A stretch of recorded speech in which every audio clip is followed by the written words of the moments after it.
And in my mind, it was like, well, when it's good, it's so good. No, bitch, it was normal. When it was good, it was normal. Like, that's what a normal relationship's supposed to be like. And then when it was bad, it was really bad. It was not.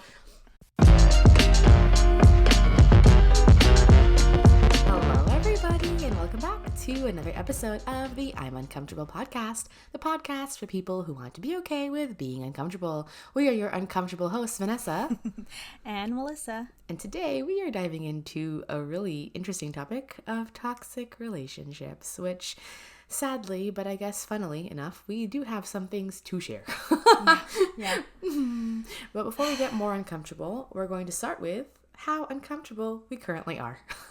I am currently uncomfortable because I am so tired. I was at a campus today that needed a lot of support and kids were throwing hands and I was like, what is happening? And I just felt bad. I was like, just having to help. Like I ate, all I had today was señorita bread. I had like 3 pieces of it. I know. It's okay. I got home, I had like a little pandesal sandwich. It was great. But more bread. More carbs. To help. Yeah. You know, you need it. I'll have a real dinner later, but oh my gosh, I'm just so tired. And then it took me like an hour and a half to get home. And on the drive, I was just like, oh my gosh, don't fall asleep. Like, no, I'm so tired. So I guess I'm uncomfortable because I'm tired and also because I'm just like, ugh, how to help, you know? Yeah. So. Yeah. And it seems like you're not alone in that because I have other friends who are in the education realm, industry. Would you call it an industry? I guess education sector. First day of school, first week of school. It's happening, guys. Yeah. It's real. It's going on. But you're not in that sector, so what's making you uncomfortable? The fact that not the fact. What facts? I haven't even said anything yet, and you're like, oh no, what is she gonna say? I forget where I heard it from specifically. I must have been as I was doom scrolling, and Instagram knows how to like target me with ads and things, and I don't know if it must have been one of those like mushroom like powder things that help with your gut and like help with other things and like all this stuff. Yeah.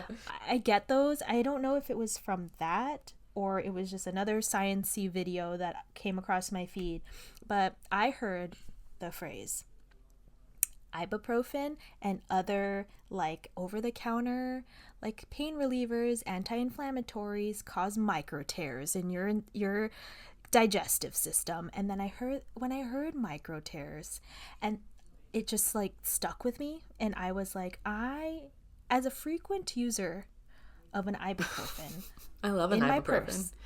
In my purse I have my little maraca of my ibuprofens, because you know your girl is crampy, your girl has a headache, we're uncomfortable.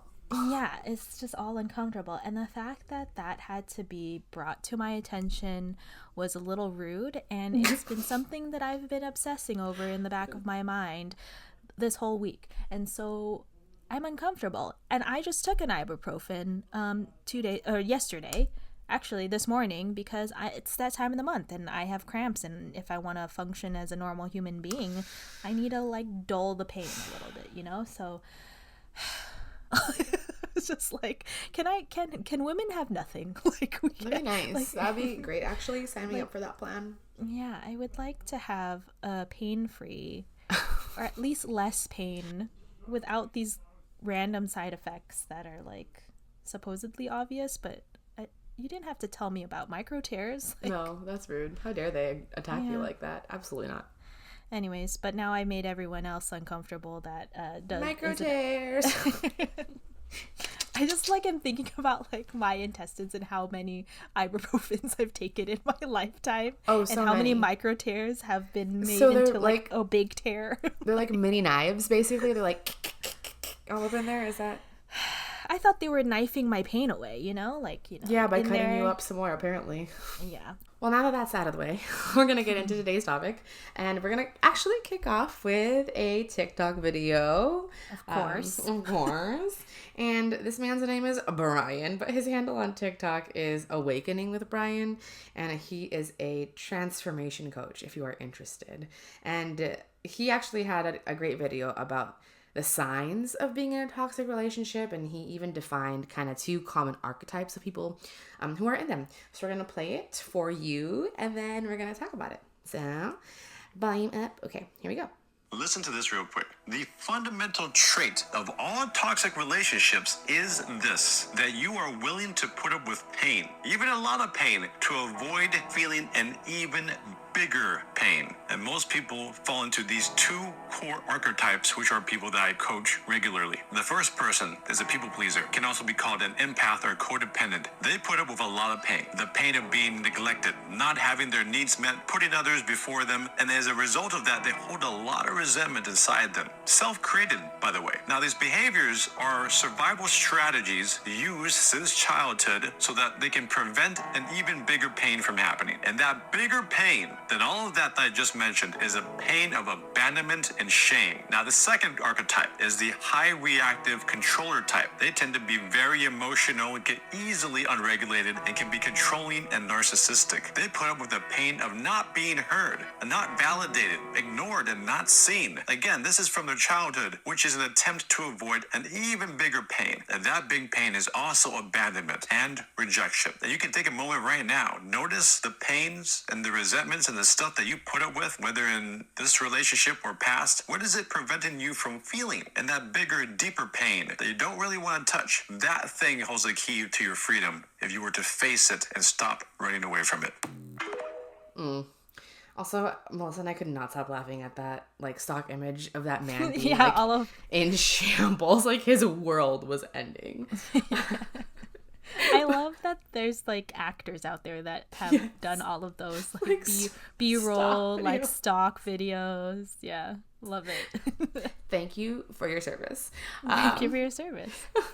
But Melissa and I were kind of talking about this before the show, too, of just, like, which of the archetypes have you fallen into?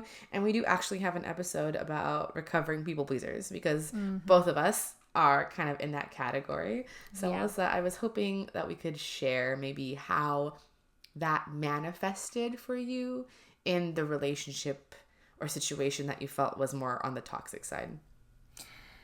Yeah. What to choose from the files of my brain. The files.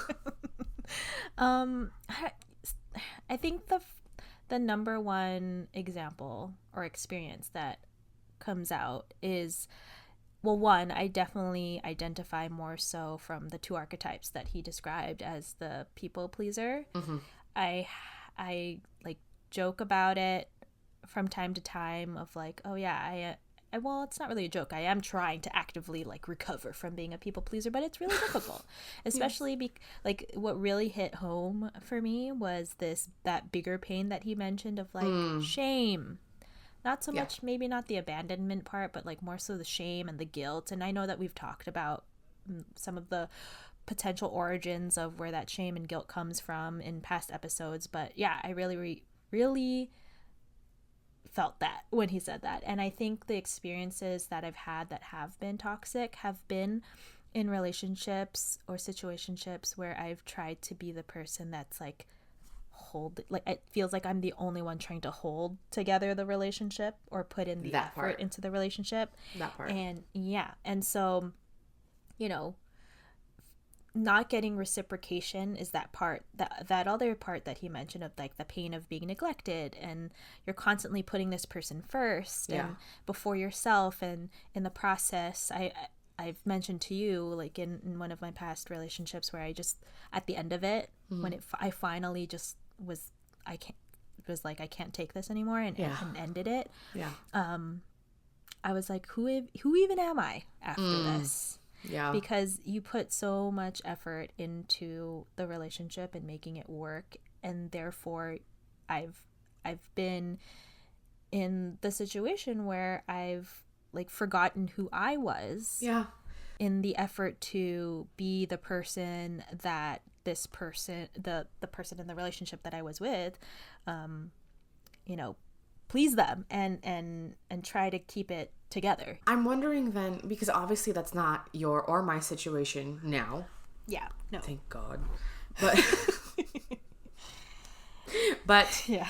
Do you feel like your partner then was the high reactive controller type in that situation? Like, were I've you... had... what were you going to say? Because I'm wondering, like, were you only being, like, the intense people pleaser because that person was so unregulated, was so controlling or narcissistic or whatever? Like, or do you think that you were both those things and you triggered each other to such an extreme that it then created a toxicity circle? I think, in all my past relationships, I won't say all of them were like completely toxic, but there were portions or segments of things that were toxic. One in particular I can for sure say was toxic altogether. And so in that specific situationship, it was very much me being the people pleaser and them being the high reactive controller type. Because I just didn't know what the type of person they were going to be that day. They were very unregulated. Yes. So I didn't know what type of Melissa they needed that day, you know? Yeah. So it was very much like me on my tiptoes constantly of like, who do I need to be do I need to take care of you today? Do I need to like give you space today?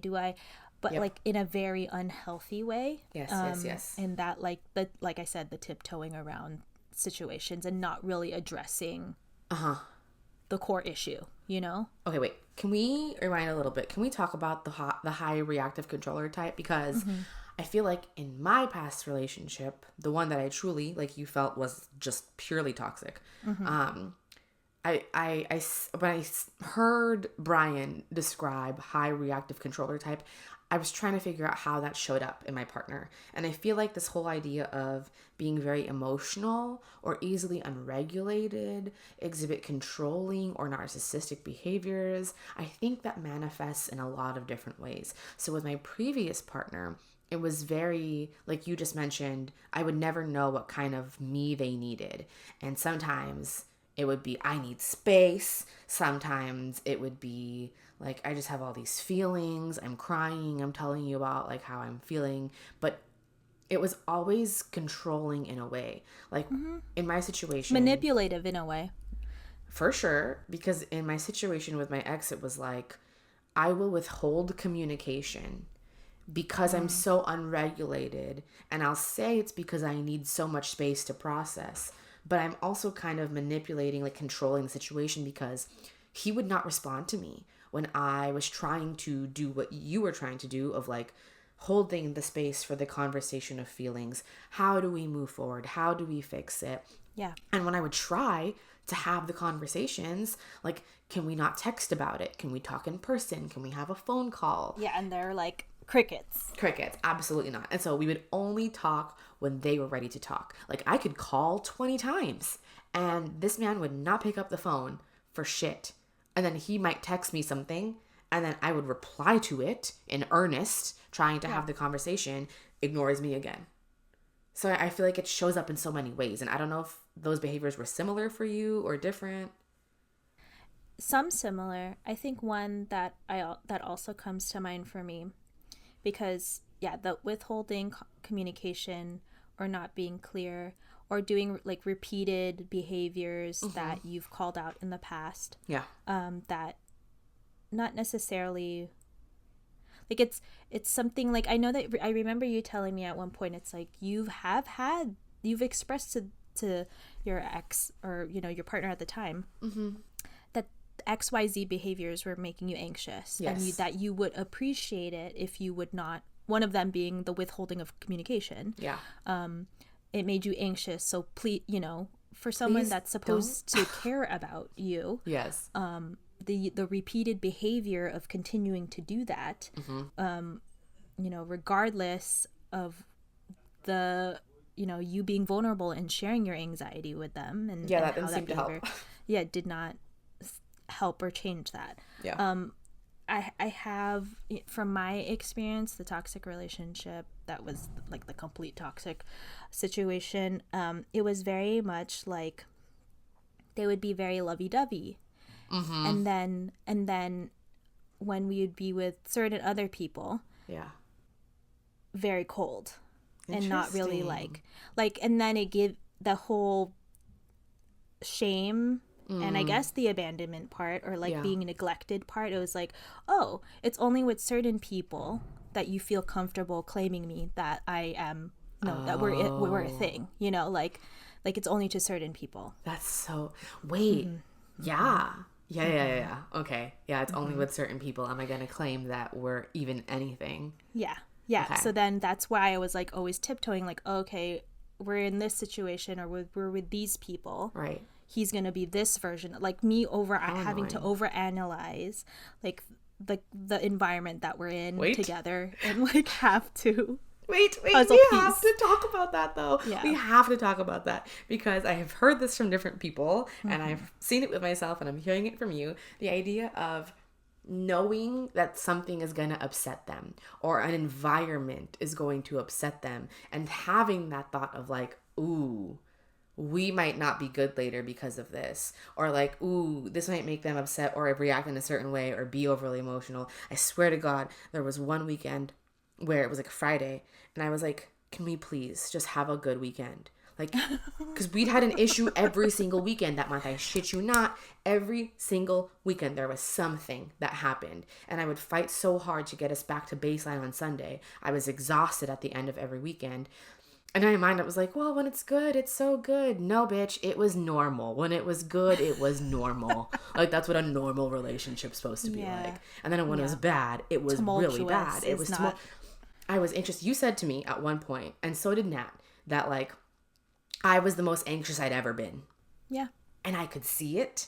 And logically, I knew it. I was like, I'm not dumb. I know this. I know logically. And the thing is, I feel like you can know logically, but still be so stuck in it.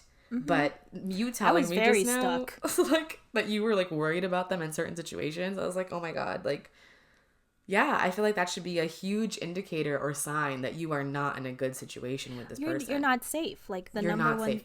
Yeah, you're not emotionally safe. You're not psychologically safe. Like no, because you're too busy worrying about them. And are they going to have an emotional behavior or reaction to what you do? And there's no winning. Yeah, and I remember I tried to describe this to a friend that was also their friend. This person that I was do I know this person? What was that? Do I know them? Do I know them? Do I know you know that. Okay. You know but not everyone needs to know that. But yeah, I remember trying to explain how I was feeling or how that person made me feel. Like this was after we stopped seeing each other. Got it. And I remember trying to explain to a mutual friend that I was like, it felt like emotional abuse. And when I said it out loud, it seemed like at first my reaction to verbalizing it seemed harsh, like extreme. Yeah. But when I thought about it, I was like, the manipulation part of it, the tiptoeing around situations, the fact that he would switch to a different person depending on the situation, and me having to just act like that is okay as a people pleaser. Like that was my initial reaction, and having to just be okay with that, and then having situations where it's good, like we're great when it's the two of us and things are, peachy keen. And then like having to hold on to those things for dear life to be like, it's fine. That is emotional abuse. It is. There is Sabrina Carpenter has a song called Please, Please, Please. And there's that line where she's like, I know you want to go out tonight, but the ceiling fan is so nice. Like, let's just stay you want in. fresh air, but like the ceiling fan feels pretty nice. Let's just stay here. In. And it's like, let's stay in so you don't embarrass me. Let's stay in so I don't have to deal with you being emotionally dysregulated. And when I look back now, it always would happen around alcohol. Like that was always something that would get, I mean, alcohol is a depressant, so this logically makes sense. But when there was alcohol involved, a lot of alcohol involved, which wasn't a lot, but when there was, oh boy, it would cause a very intense like dysregulation for him. And I didn't know what kind of reaction that I was going to get. I also kind of want to talk about that, but I love you. But I love you. But I love you. But I love you. And I actually, on that note, but like it's just giving me gratitude for my situation right now, which is the opposite of toxic. Yeah. I was called out for using that. Stop it. For being like, don't be mad at me. I love you. Like, but I love you. Wait, you got currently called out for that? I got called out, and I was like, oh, you're fucking right. Like, you know? In what way? Like, what did Boat Boy say about it?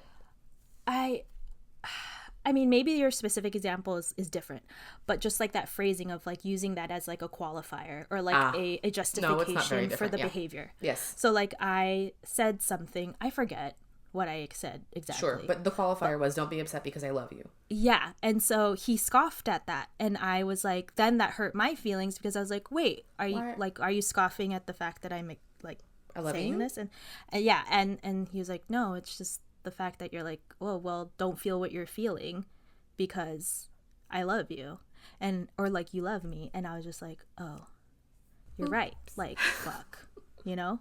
Yeah. And it was like nothing really huge, like we weren't having an argument, but like thank God, you know, like to have found someone that will call me out on my bullshit sometimes. Like I'm not trying to be or go back to any of those kinds of like toxic behaviors or toxic situations. So no, anyways. I need to point out, I'm glad you said that you're not going back to those toxic behaviors, because I think oftentimes it's hard to be like, am I the asshole?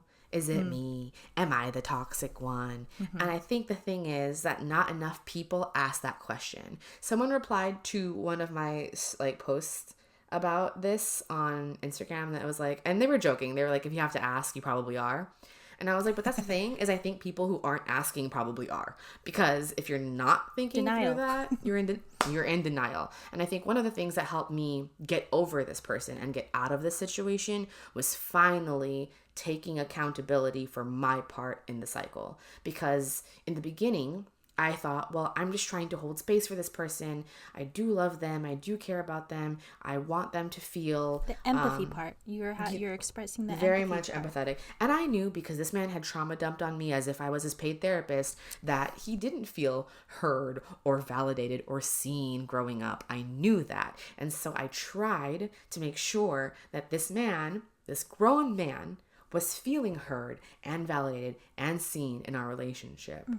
And because I was bending over backwards to do those things, I started slowly being like, what the fuck? Like, why is nothing I do enough for you? And I started being kind of the victim in my mind. And I was like, hold on though, because we keep staying. We keep doing this. We keep sitting around. We keep letting him tell you that he loves you. And then we keep letting it happen. At what point are we done? At what point are we actually officially over it? Because we weren't like on again, off again, breakup, like kind of thing. But it was the constant fighting. I don't know. Were you guys on again, off again? Or were you never on again? Were you never on? We were never on. And then I was fine with that at first. But then I remember. Yeah. And then I was just like, okay, I'll get out of it when it's like whatever. Like, you know, that it didn't happen. And so when it became this long-term thing that wasn't a thing, then that's when I started having questions about like, okay, well then what is this? Right. And why am I still here? What am I doing? Yeah. Yeah. He fucking lived far too, so I know. You really you really put in hella effort for that. And that makes me mad. That makes me mad. Yeah. And then the thing is, and Brian says this in the video, but it's all, both people are afraid of being abandoned, period, and being rejected, more so for the reactive controller type. But still, I think those are both common fears. And that showed up for both of us again and again and again. And in the fights, in the loop, and I don't know if this is true for you, it's like, I'm afraid of being abandoned. So I'm going to accept this pretty shitty behavior that low-key felt, now that you said it, emotionally abusive, right? I'm going to accept this behavior because I don't want to be abandoned. And I'm trying to show you that I care. So I'm going to stay even though it's painful. And on his end, it's like he's going to stay even though it's painful. And he doesn't know how to leave either because he's afraid of the abandonment. And even when he broke up with me, which like, thank God, many blessings, all the candles, like I will donate to the church. But like he still kept like in the weeks after like but I love you, but I just, because of this thing, and like kind of trying to like keep me around, string you along, because he didn't want to be fully abandoned. And when I finally took ownership of my actions and like really started setting firm boundaries and like distancing myself and like just not engaging anymore, then all of a sudden it was, but I want to talk, like, and oh boy, do I know. Yeah. We're not talking anymore. Like, first of all, you would go with me. And it was crazy too, because like one time I posted the jealousy. I don't know if this happened with you, but for me, the toxic part of the cycle was the jealousy. Like, even when I was with him and gave him no reason when I was with him to be jealous, I don't even have that many male friends. I have like one. And the other ones I have are gay. So it's like, what are we doing here, right? But like, after we broke up, I posted, I tried to cheer myself up. My friends were there for me. So Nat took me out with her sister and her sister's husband to do karaoke, which was super fun. And we got a little room, the whole thing, had some stuff. It was so fun. And there was like a Filipino, her sister's husband is Filipino. So there was like a Tagalog song that he wanted to sing. And I was like, yeah, me too. I don't really know it, but I'm gonna try it. And so she got a video of the two of us like trying to sing the song. Yeah. And I posted it on my story, not thinking anything of it. And of course, I get a message from him. So I forgot what cryptic bullshit was in the message about like, I see that you're okay, or like you're better off without me. Some shit, like, I don't know. It's like, it was weird. To make you feel guilty. I was like, what are you talking about? That's my friend's husband. Like, please. Yeah. I don't know if that happened to you, but it was a hallmark of our breakup. The jealousy thing wasn't really a thing, but the part where it was like, I was the one that finally was like, no, like, I'm done with this. Yeah. I remember exactly where I was, who I called beforehand, and then I was just like, I'm gonna fucking do it, because because I had stayed for an extended period of time, it just felt yours was a long time. Yours was it was a long years, time. Right? It was like a year and a half, maybe. Oh God, it felt so long to me. Yeah. Honestly, it's great that I'm forgetting details, because it's so far to like remove Good. I'm from glad. my life. Yes, I love that for me. Love I that don't for remember. You. Love it. But yeah, it was long, but not like whatever. Doesn't matter. I was the one who ended up ending things with him, and then it was after that he was very much like, I miss you, like things that he would not have said to me before. It's like, I miss talking to you. You would message me on my birthday or like during things, and I'm just like, which is fine if it's like you're on good terms with your ex or whatever. I'm very much like not one to really engage with my ex afterwards. Like, I'm very much like, that's it, chapter closed, next. But thank you, next. Yeah, thank you, next. But no thank you, next, Yeah. But yeah, he was very much like trying to do those, like, throw a line basically to see if I'd take it. Yeah. And I was very much like, okay, you know, that's nice. Like, I would not engage. Even though at first, of course, you go through like the whole cycle, but it's very much like, okay, I see what you're trying to do here. Like, no, not anymore. I'm done with this. Yeah. Which I'm proud of you, but I think the hard thing about this is like, okay, so first of all, if you're listening to this and you have identified with even two of the things that we've said, you better look in the mirror, girl or guy. Self-awareness is, because you might actually be in a toxic situation and be in denial. So it's up to you, but it's up to you to address it, because we can't fix it for you. And that's the thing. My friends, Melissa included, would tell me things like, you are the most anxious version I've ever seen of you, or this isn't like you. My mom even gently, she's learned over the years, bless her, she was like gently like, I don't know if like you're a good match, because if he's so sad all the time, it seems like then you're so sad all the time. And I don't know, if you really want that. So it's like people would say things to me and I would rationalize it almost like, oh, well, it's just because of this, or he's working through this thing, or, oh, well, I did this, like blaming myself for certain behaviors that I'd had in the past.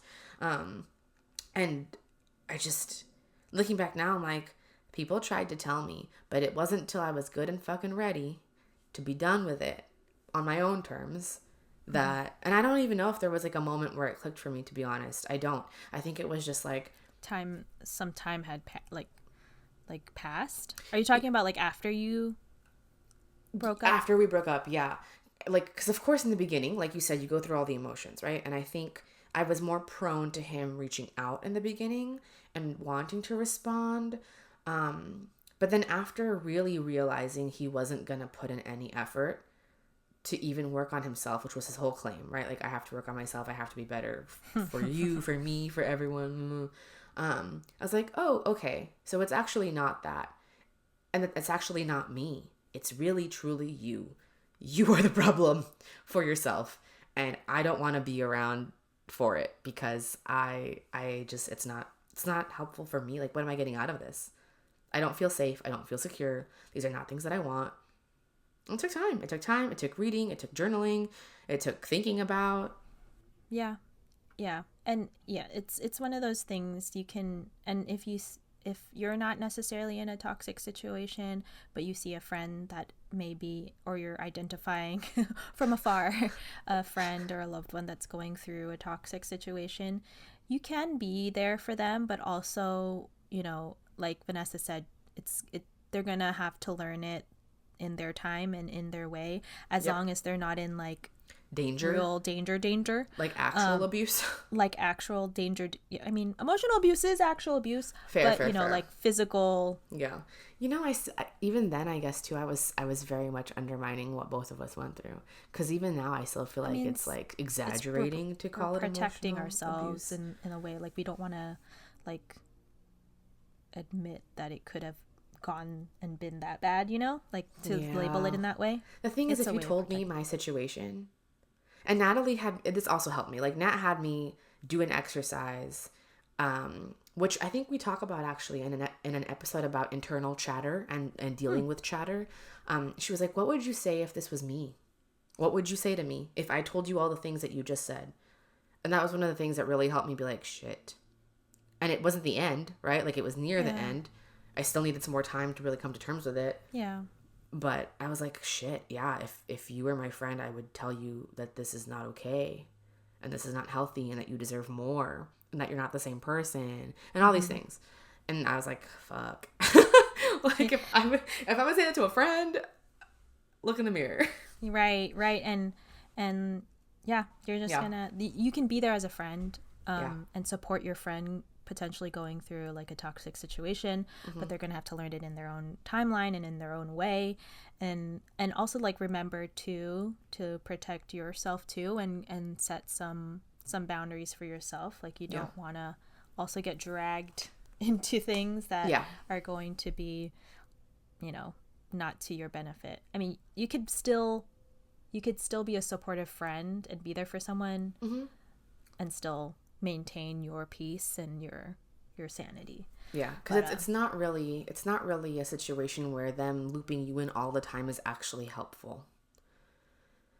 And it also, I feel like it sometimes breeds a little bit of annoyance, for lack of a better word, and also resentment too, in a way, because it's like, okay, I'm your friend, I'm trying to be there for you, but you're just you're continuing to stay in this situation, even though as friends we've shared their concern for you and what have you, and it's like, it's like, do you even care that we care about you? And and, you know, you gotta like set those and realize that, again, like, that person's gonna have to learn on their own, and it ain't about you. It's not. But also, like, protect your peace. Jillian had given me some advice about this, though, because we were kind of talking about this topic, and she was like, well, is there is there any way where you can hear the other person out and not feel blank for them?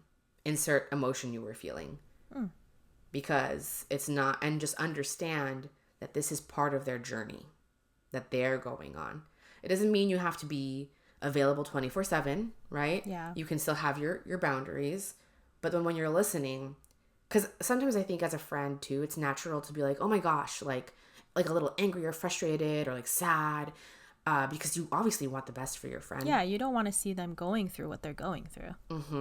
But it is what they're going through, and it's what maybe they need to go through. Yeah. Like, I can for certain say that, I don't know if I needed to go through it.